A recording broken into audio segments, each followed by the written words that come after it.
MSW Media.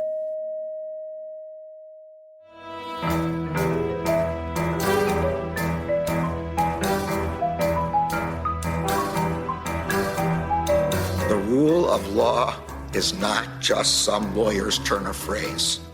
It is the very foundation of our democracy. The essence of the rule of law is that like cases are treated alike. That there not be one rule for Democrats and another for Republicans, one rule for the powerful, another for the powerless, one rule for the rich and another for the poor, or different rules depending upon one's race or ethnicity. To serve as Attorney General at this critical time is a calling I am honored and eager to answer. So now it's clean up on aisle 45 time. And for a long while yet, it is going to be clean up on aisle 45. Welcome to episode 186 of Cleanup on Aisle 45. It's Wednesday, August 14th, 2024. I'm Allison Gill. And I'm Pete Strzok. And another week's in the books, and we have a lot to cover today, including a potential prosecutorial error in Arizona that may have led to Trump not being indicted there, as we get news of yet another cooperator in that case, this time a Republican fraudulent elector. Yes, and we also have Fani Willis's appellate brief in the disqualification matter set for oral arguments, as we know, this December. And we're going to discuss the alleged Iranian hack of the Trump-Vance Oppo file. And we have some updates on Tina Peters, as well as what was that last-minute story I was adding? Oh, there's been a letter submitted to the court in the trial of one George Santos. So we can talk about Santos. That as well. And, briefly, we should mention before we get to thanking our new patrons, Pete, that Andy Ogle's home was had a search warrant executed upon it by the Federal Bureau of Investigation. And I think he is not long for being unindicted. I think he's going to be charged with the same kind of crimes. Santos. Yeah, Santos. He's going to get Santos. Mm-hmm. So we'll talk about that as well. But I do want to thank our new patrons this week. Seriously, we can't do any of this without you. Rachel Goodwin, Larry Otterness, Kim, I get to see you in August. Yay, Droney. Rebecca Eklund, Dakota Blue Dot in a Red State, A Dog and His Bear, Beth Davis, Mark Timpson. You are the best ever in the history of the world. We couldn't do any of this without you. It's because of y'all that we can remain independent and get things done. And as a thank you, we have all kinds of galas. We're having our third one this Saturday, or our second one this year, this Saturday. I'm having a third one at the DNC. Drinks and dinner on us. To become a patron, head to patreon.com/aisle45pod, AISLE45POD. All right, it's time for a fable, a tale as old as time, Pete. It's called The Boy Who Cried Election Fraud. Because I'm old enough to remember when Donald Trump submitted as evidence to the Department of Justice that the voting machines had to be seized and the election had to have a redo. And it was the Pentagon who needed to seize the voting machines. Because Rudy Giuliani had said, look, you can't have the Pentagon seize the voting machines unless there's foreign election interference. So then Trump started making all sorts of shit up, like Italy satellites were interfering, and we had bamboo ballots in Arizona at the Crazy Times Carnival audit. And we had all sorts of allegations of China and Iran, not Russia, interfering in our elections in 2020. And that prompted Krebs over at the DHS to be like, this is the most secure election ever. We don't have this problem. And that caused him to be fired, of course. But during discovery in his DC case, Trump insisted that he needs all the meeting notes and discussions about foreign election interference so that he can prove that he was faithfully executing the laws under Article 2, the Take Care Clause, by looking into these foreign bad actors. And he'll most certainly raise this to claim the fraudulent elector scheme was an official act, right? Part of his taking care to see that the laws are faithfully executed. But anyway, with all that in mind, CNN's headline is the Trump campaign says it's been hacked. And this is from Kate Sullivan. Former President Donald Trump's campaign said Saturday in a statement that it has been hacked. Politico reported earlier Saturday it had received emails from an anonymous account named Robert from AOL with documents from inside Trump's campaign operation. Quote, these documents were obtained illegally from foreign sources hostile to the United States, intended to interfere with the 2024 election and sow chaos throughout our democratic process. That's Trump campaign spokesperson Stephen Chung in a statement to CNN. Chung pointed to a recent report published by Microsoft that said Iranian operatives had ramped up their attempts to influence and monitor the U.S. presidential election by creating fake news outlets, targeting liberal and conservative voters by trying to hack an unnamed presidential campaign. Quote, on Friday, a new report from Microsoft found that Iranian hackers broke into the account of a high-ranking official on the U.S. presidential campaign in June of 2024, which coincides with the close timing of President Trump's selection of vice presidential nominee J.D. Vance. This comes after recent reports of the Iranian plot to assassinate President Trump around the same time as the Butler PA tragedy. That's what Chung said, referring to the attempted assassination of Trump at his rally last month in Butler, PA. Chung said, the Iranians know Trump will stop their reign of terror, just like he did in our first 4 years in the White House. Sorry, I have to laugh at that. Any media or news outlet reprinting documents or internal communications are doing the bidding of America's enemies and doing exactly what they want. Oh, okay. Still, it's not clear whether Iran was responsible for the hack. The Iranian mission to the UN says it does not accord any credence to such reports. The Iranian government, quote, neither possesses nor harbors any intent or motive to interfere with the U.S. presidential election. I don't think that's true. When asked whether the Trump campaign had been in contact with law enforcement, a campaign official said it would not discuss those kinds of conversations.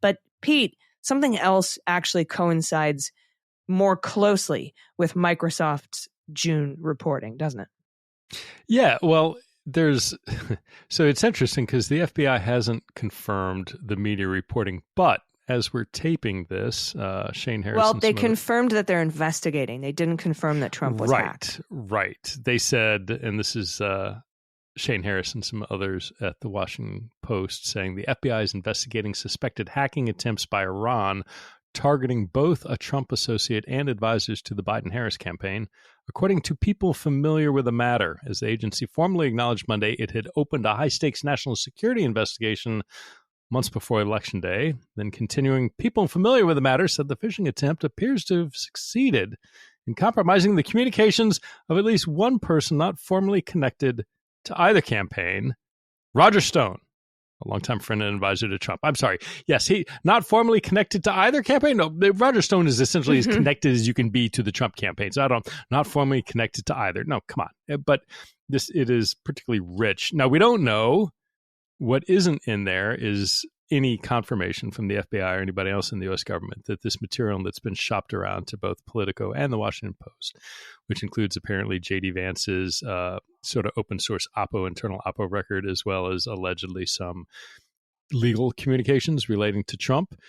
There is no confirmation that that person, that actor from that AOL account is in fact either the Iranians or a proxy for the Iranians or who it is, or if they're legitimate at all. Well, no, but the phishing attempts against the Biden campaign officials happened in June, and the Biden campaign reported that to the FBI, hence the Microsoft June situation. And I think that's what that was. Now, I am, first of all, we haven't got any confirmation. If this happened, first of all, we should be very upset about any bad foreign actors hacking anyone in any of our elections, no matter what side of the aisle they're on. But the fact that the Biden campaign was targeted with phishing attempts unsuccessful in June, they reported it to the FBI in June. Microsoft says, June, we saw somebody pertinent. They didn't name Trump. They just said U.S. presidential election campaign. And then now we've got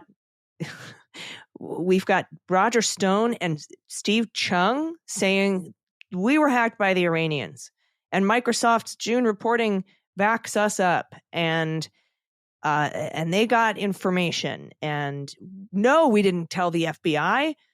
They didn't. They did not take this to the FBI when apparently it happened, but they're saying it now. And we'll know soon. That's what's awesome here. I think that that we will know whether or not it's been confirmed that the Trump campaign was hacked or not. But I'm skeptical, and the fact that I'm skeptical, I think, speaks volumes about how much we can trust or we shouldn't trust Donald Trump.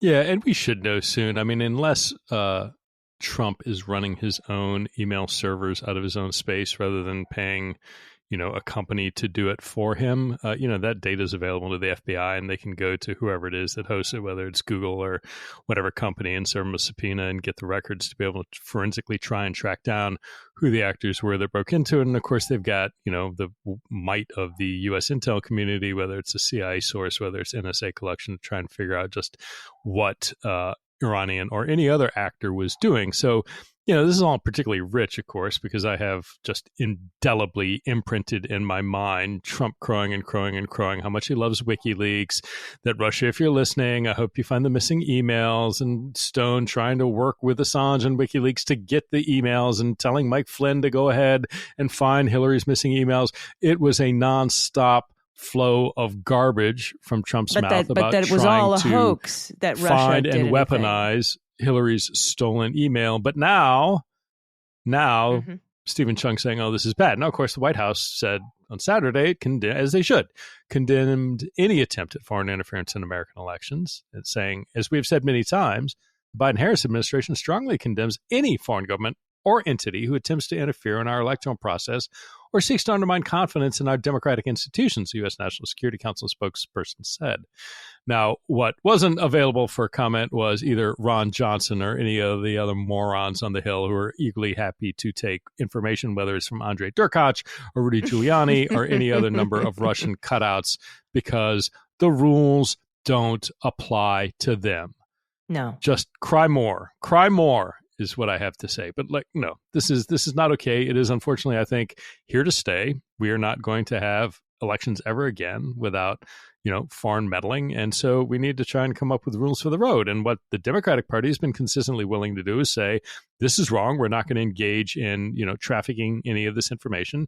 Whereas Trump will eagerly use anything. And remember, when he was the president, he told, I don't know if it was CBS or Lester or who it was, he said, look, well, if you were to get hacked information, would you tell the FBI? And he said, I don't know. If it's Oppo, I might use it. Why would I give it to the FBI if it's helpful? So the man has consistently said, he didn't tell the FBI. Stated, right, I will, if a foreign nation comes to me with stolen, hacked goods that is useful, I don't know that I would tell the FBI, and I'd probably use it. And now, when he's hacked, he reportedly didn't tell the FBI at all. So it would be perfect. What perfect karmic symmetry would be, Allison? Perfect karmic symmetry would be if in the course of investigating it, the FBI gets a hold of this information and they find in this legal back and forth, a discussion about the cases, they find classified information that has been placed in unclassified emails belonging to Donald J. Trump as a result of hacking activity, and need to open an investigation where Chris Wray can make an announcement to Congress. First, we're a little past August, but, make an announcement and then, go through it and wrap up what is or isn't found classified information wise. Because again, remember, part of this from a national security perspective, we know that, one of his admin assistants had classified information on material that she copied onto a laptop. So we know in the ether, the documents weren't just paper, tangible, classified documents. There were electronic classified information floating around Mar-a-Lago, not just Trump, but all his staff.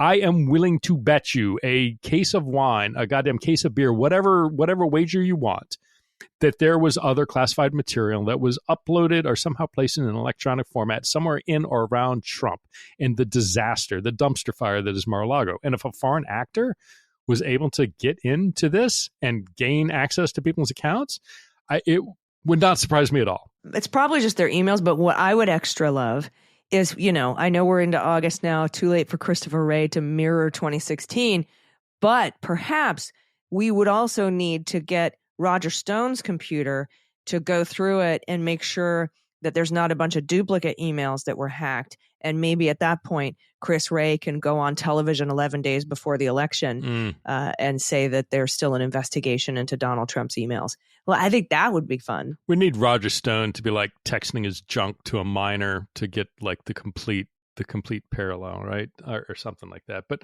and, you know, as far as classified goes, I mean, one, it's dangerous for any hostile foreign power to get it. But remember, some of those documents allegedly dealt with, or it's speculated that they dealt with Iran, about the Iranian nuclear program, about war plans regarding Iran. So it's not, there is a real potential. Now, I don't think those documents were sitting there scanned in an email that the Iranians got. But say if Stan Woodward was working on drafting, we're talking about discovery or drafting strategy for the defenses of de Oliveira or Nauta, it might touch on that. And while he should be talking about nothing classified except on a standalone computer in a skiff that Eileen Cannon forced to be built in Fort Pierce, if he got a little sloppy, if he was uploading notes, there might be shit there. There might be stuff there that you really don't want a foreign power getting hold of. So we'll see. And the other thing, too, is he's obsessed with Iran, in that he's obsessed with Mark Milley proving that it was Donald Trump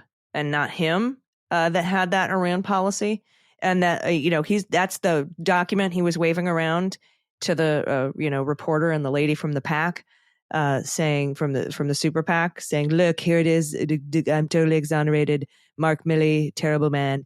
That is the Iran document on that audio recording. Because meanwhile, he has his Azerbaijani tower that him and Ivanka are putting together, and millions of dollars of money is laundered with the Iranian Revolutionary Guard through that property. So there's all sorts of shit.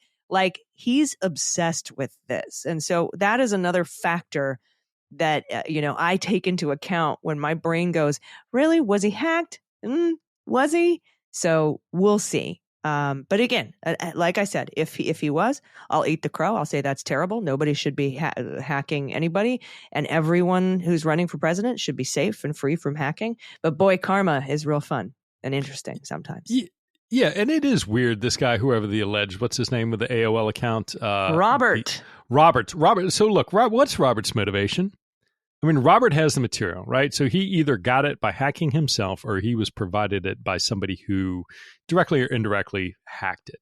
Now, Robert probably has a couple of motives that I can think of, not necessarily both at the same time. One, he might want to, actually three that I can think of. One, he might want to embarrass Trump. Right? There might be stuff in there embarrassing about J.D. Vance, or that could be used to cause damage to Trump and his campaign. But if that's the case, why not just release it all? Why are you playing games with Politico and the Washington Post with cutesy, here's a little taste, if you want more, presumably you got to do something. Right. If you actually want to hurt Trump, why are you not fully releasing him? And so you say, okay, well, maybe he wants money. But if he wants money, there are folks out there who will pay a ton of money. Politico and Washington Post are reputable media outlets, and they're not going to do it, but there are people out there who will pay you a lot of money. The third option is somebody playing games, right? It's, an Oliver Stone crony who's trying to get somebody in the media to say, oh yes, we know it's illegal, but give me, we want it. And then they splash that all over, some Trump, big announcement on Truth Social and fundraising email talking about how corrupt the dirty media is, and, trying to embarrass somebody that way. Those are the three options I can think of, but the longer this goes, with just kind of nothing more out there, you got to, what is this person actually waiting for? Right? And maybe it's, they really want to embarrass Trump, and they figure out the time to do it is like September. Or is it the Trump campaign who is trying to get out ahead of some really terrible shit that's about to come out about J.D. Vance? It's only August. The real good Oppo comes out in October. And they are trying to get ahead of it to say, this is from an illegal Iranian hack paid for by the DNC or something. That to me is the most likely event. Is it Robert Ann Conway trying to get JD fired to get a decent vice president in there? Now, I know that's conspiracy theory minded, but honestly, with all that's gone on in the last 9 years, there's a non-zero chance that is the truth. Yeah, we'll know. I think it's coming out. I think there's more there. I think it's a matter of time. I think it's like the Steele dossier was, and like it was the worst kept secret in Washington, and nobody was quite publishing it, and all of a sudden somebody's going to say F it and dump it all, and we'll see what it is. The JD stuff, at least reportedly, is not anything, is all, kind of open source and initial, not worth very much. But, if there are legal conversations in there, other internal stuff, that might be more interesting. But I think there's something there. I think it'll come out. We'll see. You may be right. It may be complete, Machiavellian BS. But FBI. Yeah, we'll know soon enough. We'll know soon enough. All right, we have a lot more news to get to today in this particular show, but we have to take a quick break, so everybody stick around. We'll be right back.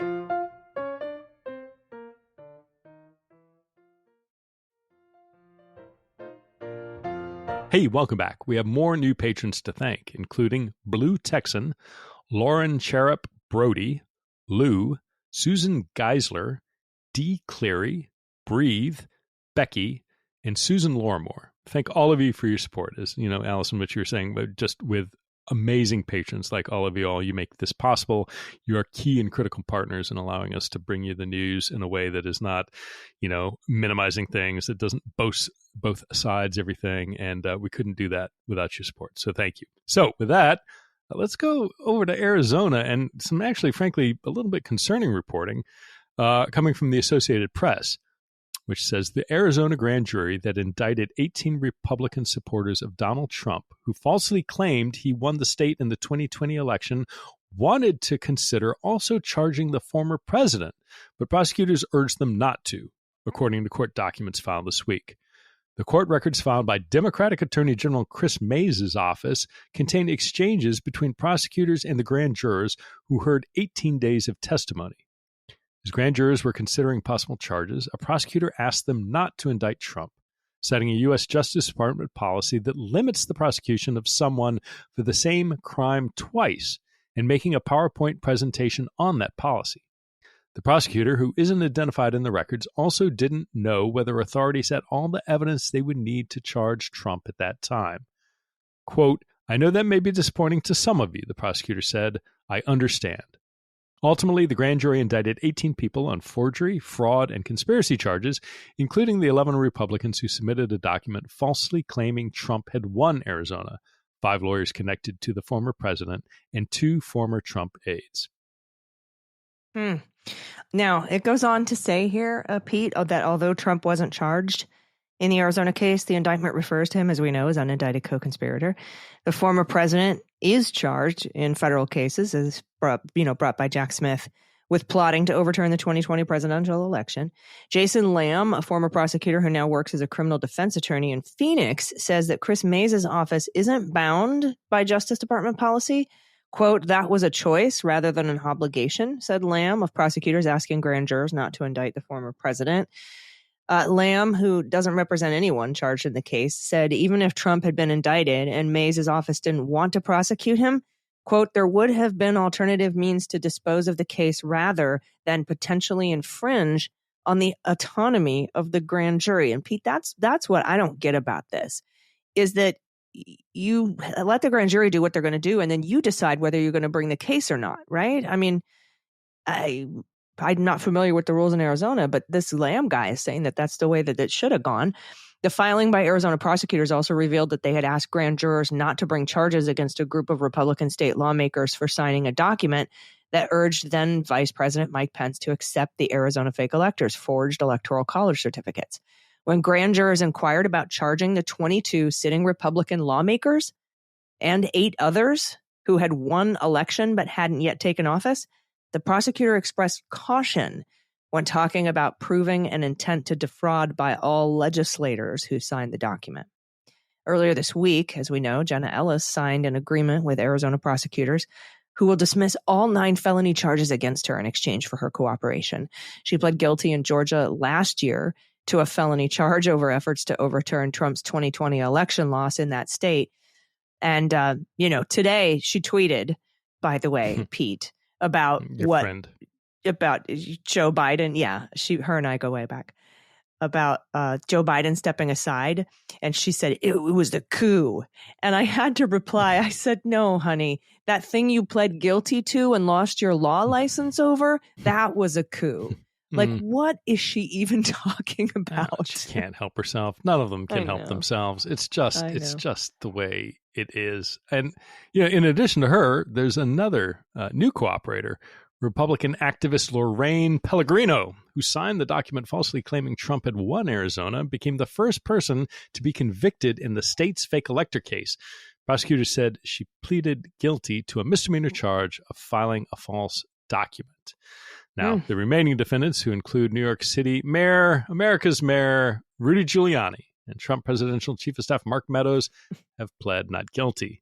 11 people who had been nominated to be Arizona's Republican electors had met in Phoenix on December 14th, 2020, to sign a certificate saying they were, quote, duly elected and qualified electors, and claimed Trump had carried the state in the 2020 election. Now, President Joe Biden won Arizona by 10,457 votes. A 1-minute video of the signing ceremony was posted on social media by the Arizona Republican Party at the time. The document was later sent to Congress and the National Archives, where it was ignored. Now, prosecutors, you'll remember, in Michigan, Nevada, Georgia, and Wisconsin have also found criminal charges related to the fake elector scheme. Arizona authorities unveiled the felony charges this late April. And the grand jury excerpts were contained in a document in which prosecutors responded to requests by some defendants to dismiss their charges. You know, I do think when it comes to Trump, when it comes to those state lawmakers that were not charged, you know, I know the prosecutor cited the concerns about double jeopardy, but he also, at least with Trump, talked about concern about whether or not they would be able to satisfy the evidence of the crime, the elements of the crime that they'd need to prove. So I do think there might have been some holes that, again, if you're a grand juror and you're looking at it, you say, oh, this behavior is awful, it's terrible, and we should charge him. But if you're, you know, a lawyer looking and saying, what do I have to prove and what evidence do I have to do it? It might be a much more, you know, a difficult road than it seems if you're just a grand juror. So again, but big picture, this, if you ask me, what is the biggest thing I'm worried about heading into this year's elections? It is all the people that Trump is lining up to challenge the certification of the vote, up to and including getting legal, you know, decisions taken up to the Supreme Court where he hopes that they won't rule in his favor. And, you know, it goes to the way he singled out 3 folks who are on a voting board by name at a campaign speech. I just have no hope that there are not endless rounds of shenanigans about to be played at the state level by Trump when it comes to certifying the results. Yeah, to delay the certification of the results. That's the game. That's why I think, says, I don't need your votes. I don't care. It doesn't matter. And why he's doing like one rally in Bozeman, Montana, you know, to every 7 rallies done by the Harris-Walz campaign. He's like, I'm going to cheat. I'm going to win by cheating. I don't have the votes. I don't have the ideas. I don't have the vice presidential candidate. So, you know, that's what I'm going to end up doing. But yeah, I thought it was interesting too. You know, I think I sent you this tweet. I had noticed that right after Jocelyn Benson had announced that the State Department in Michigan was investigating or looking into whether Elon Musk violated any laws with his America PAC, you know, that said, I'll register you to vote. And when you go in there, you give all your personal information to them, and then they never help you register to vote. That's fraud. That's like open and shut fraud to me. So they were looking, that's fed, you know, to see if it violated any Michigan laws. And then right after that, she loses her blue check mark. And so then I went on a little mission and I went and checked all. I was like, maybe it's because they indicted in Michigan. They indicted fraudulent electors, but it could have been because of the investigation into Elon Musk. Seems more likely. But as it turns out, all of the secretaries of state and attorneys general in the swing states where there have been indictments for the fraudulent elector scheme have lost their blue check marks on their personal accounts. And then I went and I checked. Even Tish James's personal account still has her blue check mark. Right. So I'm like, well, it's not just the libs. Right. And then, you know, I checked some personal accounts of like Ohio Attorney General, Texas Attorney General, Florida Attorney General. They still have theirs. It's just bonkers. I handed it off to a couple of reporters. I don't know if anything's coming of it, but Jocelyn Benson actually retweeted me and says, yeah, I'd be curious to find out why my check mark got taken away too. So I don't know. We'll see. But I am also. Now, Mark Elias has allayed many of my concerns. He said, look, this happened in 2022. They tried to delay certification of the election results in a lot of the 2022 races. I sued. We won. And if you try it again, Trump, in 2024, I will sue you and I will win. So he's allaying a little bit of my fears, assuaging a little bit of my worries about this. But that's his plan. And we have talked about on the beans that the lawyers for the Biden campaign, now the Harris campaign, in every state, all 50 states, are prepping. They're doing tabletop war games for how the certification delays could be overcome or what to look for. They're trying to act out every possible scenario they can think of. They're also preparing for this at the Department of Justice too, but they're doing it, without Biden or Harris because of the separation there of the independence of the Department of Justice. But they're preparing, and then we've got Mark Elias. So there's not much more my worrying will do to help. I just follow Democracy Docket, and I keep my finger on the pulse of things. But besides that, we just watch and wait. Yeah, and it is a tremendous benefit to be the incumbent, right? I mean, Joe Biden and Vice President Harris are not going to have Sidney Powell and Rudy Giuliani and Patrick Byrne and Mike Flynn sitting in the Oval Office telling him to get the National Guard to seize voting machines. They're not going to be turning a blind eye to voter fraud and any other sort of illegal voting type activity in favor of designating a special intake point for all of Rudy's intel in the Western District of Pennsylvania. There will actually be bona fide, reasonable, patriotic adults, elected officials at the helm to both make sure that the election is carried out in a free, fair manner and investigate and, if necessary, prosecute where it isn't. So that's a huge help. I mean, there's no question in my mind that as bad as it's going to be, it would be immeasurably worse if the tables were turned, right? If it was Trump trying to, hold on to power yet again. So, yeah, it's not like we're thinking about worries that good, smart, resourced people have not also thought of. And so, yeah, there's nothing beyond the worry that's going to get done. So there we are. Right.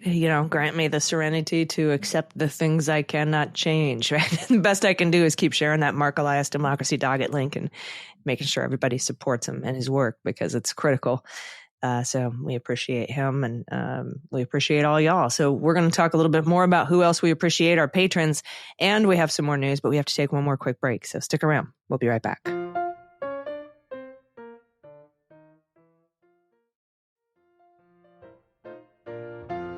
Hey, everybody. Welcome back. All right. We have some more new patrons to thank, including Mima, the Joyful Foot Care Nurse, Chris Feeney, H. Garrett, Chris McCullough, Little Drummer, Stephanie Gibbs, Kristen Aberley, and Confused in Canada. Canada, I'm with you. Don't worry. You're not alone. All right, let's head down to Georgia. This is from the local Fox affiliate there. And I checked. They're pretty cool for a Fox affiliate. The Fulton County District Attorney's Office in the state of Georgia is asking the Georgia Court of Appeals to allow their election interference case against former President Trump and his co-defendants to move forward. In a brief of appellee that was filed by Fulton County District Attorney Fani Willis on August 5th, she filed this, it's 90-something pages. And according to the brief, the appellants argued that Willis had a personal interest in the case, which created a conflict of interest, and that her public statements and relationship with special prosecutor demonstrated an appearance of impropriety. The trial court, however, rejected those arguments, finding no actual conflict of interest and determining that any appearance of impropriety was adequately addressed by the withdrawal of the special prosecutor. And we know that to be Nathan Wade.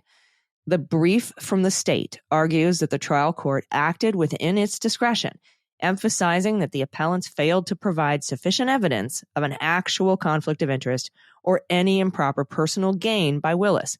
The brief also contends that the trial court's decision not to disqualify Willis should be upheld because the appellant's arguments are based on speculative or unsubstantial evidence. Now, Willis is now urging the appellate court to affirm the trial court's ruling. That's Judge McAfee's ruling. The brief stresses that disqualification is a very serious and rare remedy, should only be applied when there's clear evidence of a conflict of interest or bias, which the appellants have failed to demonstrate. Yeah, so let's read a little from the actual appellate briefing filed by the DA's office.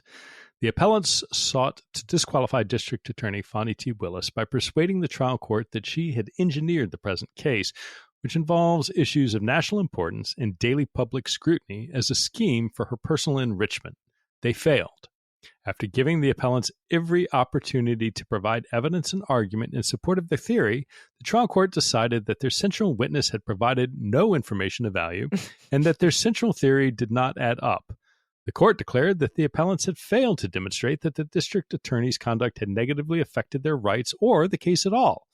It credited the district attorney's testimony on crucial aspects of the facts at issue, found that she had not acquired an improper personal stake in the case, and determined that her public statements about the case would not affect any future trials. Now, the filing goes on to say, where the trial court criticized the district attorney, it was not about actual prejudice to the appellants or actual effects upon the case, but about appearances. Having failed to adequately support their chosen theories or persuade the trial court on their central point, the appellants still received the boon of the withdrawal of a special prosecutor.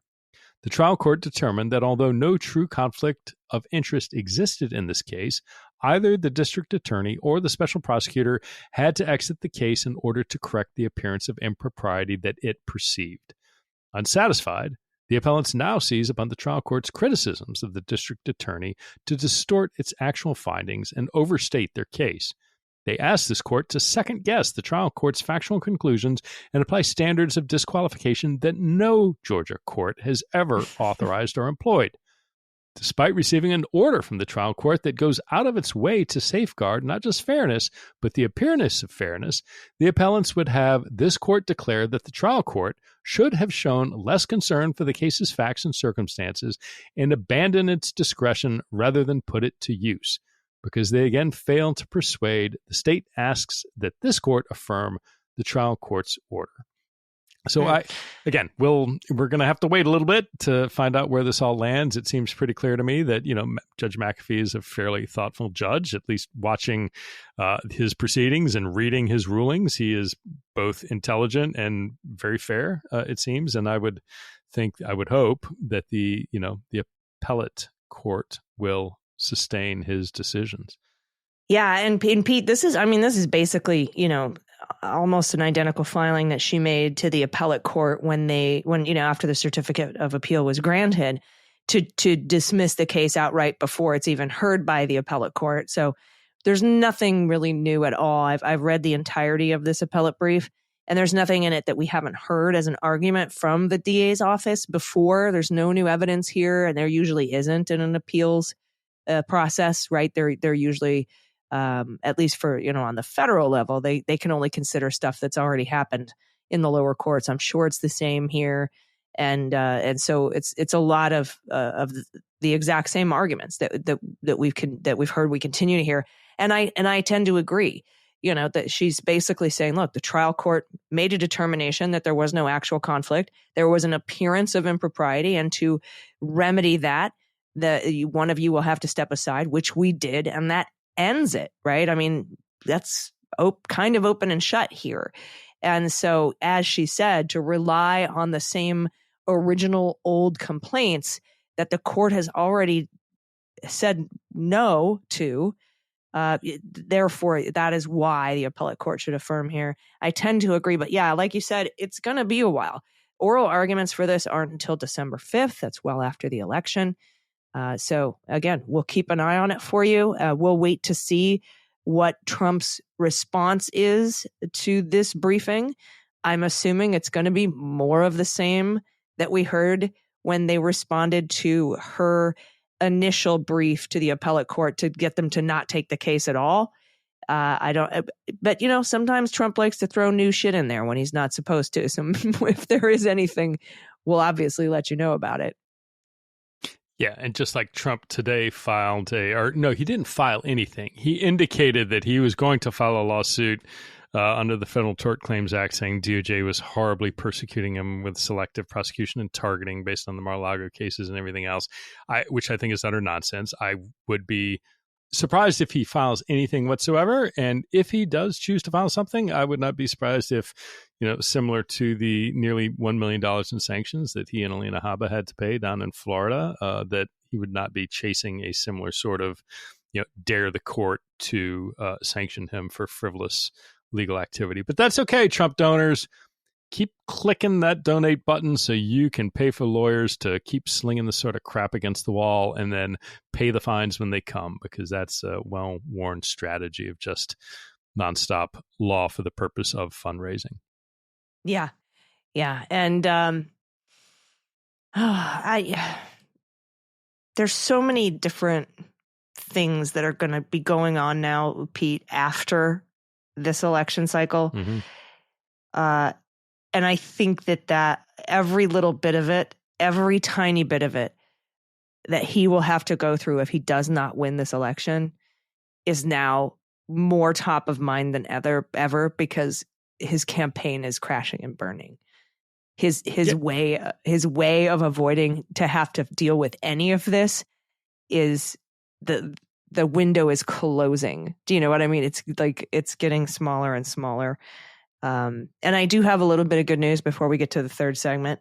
This is breaking. Just came across my desk. Elon Musk's much hyped interview of former President Donald Trump on Twitter was quickly derailed by technical glitches in the first minutes of the scheduled start time. It's the deep Social state. media users trying to log on, which was scheduled to begin at 8, reported they couldn't join the live stream platform. Shortly, after 20 minutes, Musk blamed a cyber attack for the glitches, Sure. saying the company had tested the system with 8 million concurrent listeners early Monday. As the evening went on, the platform struggled to resolve the technical issue. This is just, who could have seen this coming with that, the rollout of the Ron DeSantis campaign when the exact same fucking thing happened. There appears to be massive DDoS attack on Twitter working on shutting us down. Worst case, we will proceed with a smaller number of listeners and post the conversation later. Oh, goodness. Mm-hmm. Mm-hmm. What a too bad. show. What a show. Oh, and look, CNBC acknowledges the glitch was reminiscent of Twitter's technical disaster in 2023 that botched Ron DeSantis' presidential campaign loss. And by the way, DJT stock, True Social, is tanking today because Donald Trump is tweeting on Twitter. And I'm curious, like the tweets I think are, the ones I've seen are like straight campaign ads. So I'm curious if he is only coming back on Twitter for the purpose of, launching campaign stuff and not any sort of like rambling, the incoherent covfefe Trump blurbs that we are accustomed coming out of his mouth. So we'll see. But yes, I'm happy that will grind into the ground. And if he loses the election like so much else, 1, I think that won't go kaput.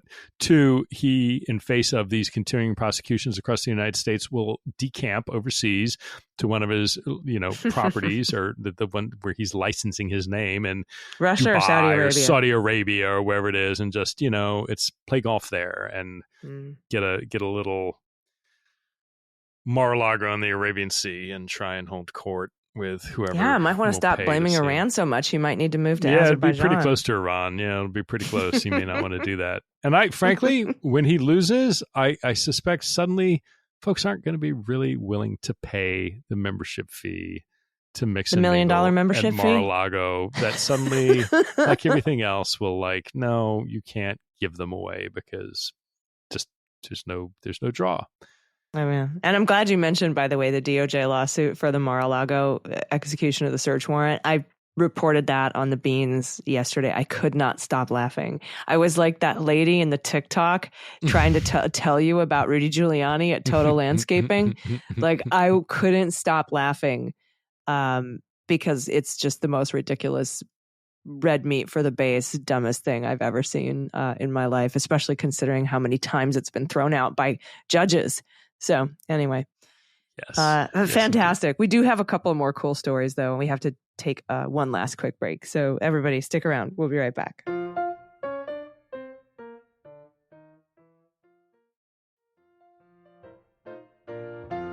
Welcome back. We have a final group of amazing new patrons to thank, including Eric Marcus, Helen McAvoy-Fries, DJ Benefield, Nancy K., Marie Ryan, John Ryder, Roxanne Evanoff, and Sue Fields. Thank all of you very, very much. Thank you for your support. Thank you for your trust and confidence. Thank you for being part of the team.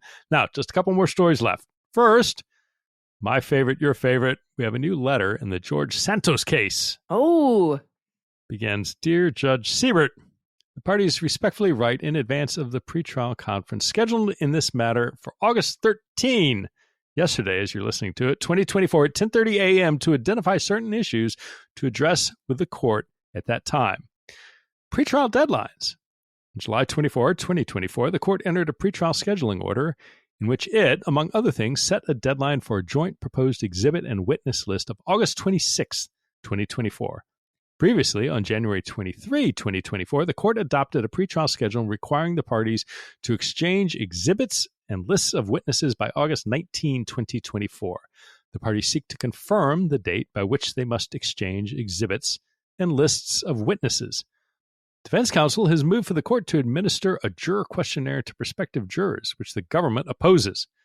As such, the parties seek guidance from the court on whether it plans to administer a questionnaire, as well as the process by which the court anticipates conducting jury selection more generally. Relatedly, because the length of jury selection is uncertain, the parties respectfully propose that the court set a date for the commencement of opening statements and presentation of the government's case in chief of September 16, 2024. Because many of the government's witnesses will be traveling to the courthouse from out of state, it will facilitate the efficiency of proceedings if the government can identify the date on which it should plan to begin presenting its case. The government respectfully suggests that jury selection is unlikely to take more than 1 week. The defense also does not anticipate jury selection to take more than 1 week, particularly with the use of a questionnaire. The government presently anticipates that its case in chief will take approximately 3 weeks. 3 weeks. 3 weeks. Which that's the juicy nugget in this whole thing. Yes, where if we begin, say, mid-September, we'll place this into early October. 3 weeks, not including jury selection. So 4, if you begin, if you do jury selection backing off from the case in chief on September 16th, which does not include jury selection and accounting for not holding trial on Fridays. As a result, trial may still be ongoing during the Jewish holiday Rosh Hashanah, which runs from the evening of October 2, 2024 to October 4, 2024. And remember, Anthony DeVolder is Jewish. Remember. Yes, indeed. And who knows how he's going to regale us with stories about past celebrations of Rosh Hashanah and the other high holy days. But the parties, going back to the filing, the parties wish to confirm whether the court anticipates sitting during that time. I'm guessing the court will not sit during that time. I also further anticipate that the trial will continue well into October. Yep. Yeah, I think so too. And before I get to the final story, just one other quick, great update here from the Washington Post. Pete, on the rollout of the interview between Elon Musk and Donald Trump, the music that played for about a half an hour on the space hosting Elon Musk's interview with Donald Trump has stopped, and now we are hearing silence. So it's going real well over on Twitter. My understanding is there's a Twitter blackout. That's why we kind of wanted to record during this hour, because everybody was going to be off Twitter for that. But went about as well as expected. One more story, though, from the Colorado Sun. 12 Mesa County jurors have found Tina Peters guilty of 4 felonies on Monday after a lengthy criminal trial, marking yet another conviction tied to post-2020 election conspiracy theories. We talked about this case last week, and we said we would update you. So here you go. Peters faced 10 criminal charges related to her role of helping a man gain unauthorized access to voting equipment during a secure software update in May of 2021. The county's voting machines, passwords, and copies of its hard drive were later posted online by people trying to undermine the validity of the election system. The jury deliberated for about 4.5 hours Monday afternoon before reaching their decision, which was read out to a packed courtroom just after 5 p.m. So she was guilty on counts 1, 2, 4, 6, 8, 9, and 10. Counts 1, 2, and 4 have a sentencing range of 2 to 6 years. Counts 6, 12 to 18 months. Counts 8, 9, and 10, 90 days to a year. Total range appears to be 7 to 22 years. Yeah. And sentencing, what we were just talking about, Santos, her sentencing is set for October 3rd at 9:30. So they are going to be working during the Rosh Hashanah holiday. This particular court with Tina Peters? Yes, they will, because it is smack dab in the middle of Rosh Hashanah, but I suspect who knows? I don't want to guess as to the... That's interesting, because that reporting said guilty on 4... This says guilty on 7. Marshall Selinger says guilty on 7, not guilty on 3. And then he lists all the counts out. So that's the one I would go with. Yeah, and I've got a Colorado Sun article that also similarly looks like 7 guilty, 3 counts of attempting to influence a public official, a 4th of conspiracy to commit criminal impersonation, a 5th of official misconduct, a 6th of violation of duty, and a 7th of failure to comply with an order of the Secretary of State. Yeah. Tina, I think you're going to jail. So much crime. So much crime. Every single week we have more crime to talk about, and sometimes it's the same people, but we always have the new. It's like the flavor of the month. It's a new, hey, look, or your favorite brewery. It's like, look, wow, we haven't ever had this IPA before, and they never run out of new recipes. There's always I feel like once you convict 9 MAGA, the 10th should be free. A MAGA dozen. A MAGA dozen. Definitely. All right, everybody, thank you so much for listening to Clean Up on Aisle 45. Thank you so much to all of our new patrons. We really appreciate you supporting independent journalism, us being able to do these things, to be able to go into the January 6th hearings, going to the Trump trial, going to the DNC. It's because of y'all. So couldn't do it without you. I know we're going to see many of you this Friday at the Hamilton in DC. There's still a handful of tickets left. It's a low ticket alert, but there's still some general admission bar seats left. If you want to grab them, you can get them at AllisonGill.com. And then, of course, we'll see you at our patron gala on Saturday. I'm hosting another patron gala in Chicago at the DNC next week, and the patrons, you know who you are, those of you that are going to be there. So I look forward to that. And then, of course, we have a sold-out show after the convention in San Francisco. Pete, you and I are going to be there with Olivia Troy, who is now part of the official Republicans for Harris Walz campaign. And I interviewed Austin Weatherford, the person heading that campaign within a campaign, up on the beans this week. So just incredible last week or two of news. It's going to just continue to be more incredible. And we appreciate you and your support, and everybody who listens to the show. Just by the mere act of listening, you're supporting us. So thank you. Do you have any final thoughts before we get out of here, my friend? You got a haircut, I see. No, I need a haircut. I'm desperately in need of a haircut. I will try and get one before the festivities on Friday and Saturday. Clean myself up a little bit. Maybe you just brushed it. Yeah, that or washed it. The weekly washing, whether it needs it or not. Yeah, totally. Anyway, thanks, and everybody will be in your ears next week, and of course, we'll have a bonus episode this weekend too. Until then, I've been Allison Gill, and I'm Pete Struck. Clean Up on Aisle 45 is written, researched, and produced by Allison Gill, with editing by Molly Hockey. Our art and logo design are by Joelle Reeder and Moxie Design Studios, and our music is composed and performed by Adam Orr. Clean Up on Aisle 45 is a proud member of the MSW Media Network, a collection of creator-owned podcasts dedicated to news, politics, and justice. For more information, visit mswmedia.com.